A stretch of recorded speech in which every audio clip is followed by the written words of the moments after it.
مجھے عمر نے خبر دی، ان کو ابو نضر نے حدیث سنائی، ان کو حضرت ابن عباس رضی اللہ عنہ کے آزاد کردہ غلام عمیر نے حدیث سنائی کہ انہوں نے حضرت فضل رضی اللہ عنہا سے سنا، فرما رہی تھیں رسول اللہ صلی اللہ علیہ وآلہ وسلم کے صحابہ میں سے کچھ لوگوں نے عرفہ کے دن کے روزے کے بارے میں شک کا اظہار کیا۔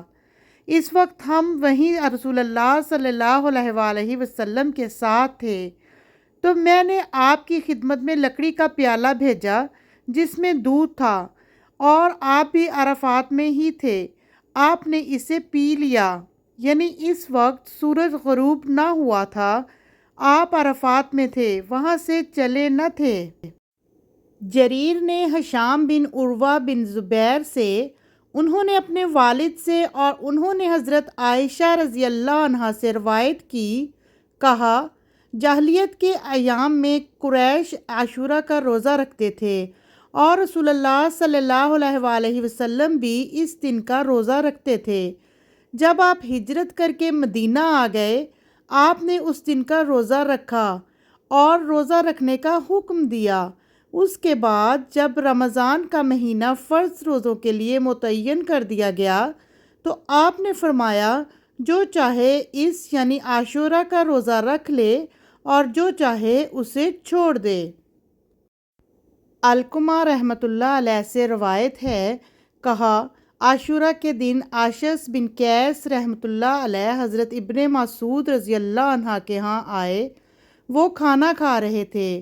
انہوں نے کہا ابو عبد الرحمن آج تو عاشورہ کا دن ہے، تو انہوں نے جواب دیا رمضان کی فرضیت نازل ہونے سے پہلے اس کا روزہ رکھا جاتا تھا، جب رمضان کا حکم نازل ہو گیا تو اسے ترک کر دیا گیا، لہٰذا اگر آپ روزے سے نہیں ہیں تو کھا لیں۔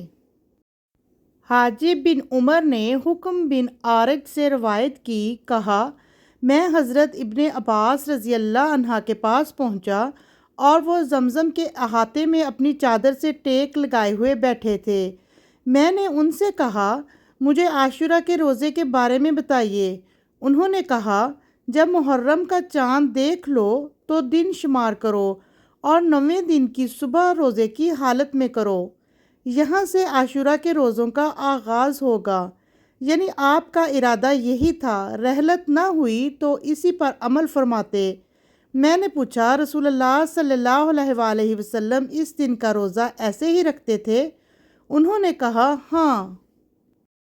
ابو غافطان بن طریف کہتے ہیں میں نے حضرت عبداللہ بن عباس رضی اللہ عنہ سے سنا، فرما رہے تھے جب رسول اللہ صلی اللہ علیہ وآلہ وسلم نے یوم عاشورہ کا روزہ رکھا اور اس کا روزہ رکھنے کا حکم دیا تو صحابہ نے عرض کی اللہ کے رسول، یہی دن ہے جس کی یہود و نصارہ تعظیم کرتے ہیں۔ اس پر رسول اللہ صلی اللہ علیہ وآلہ وسلم نے فرمایا جب آئندہ سال ہوگا تو اگر اللہ نے چاہا ہم 9ویں دن کا روزہ رکھیں گے۔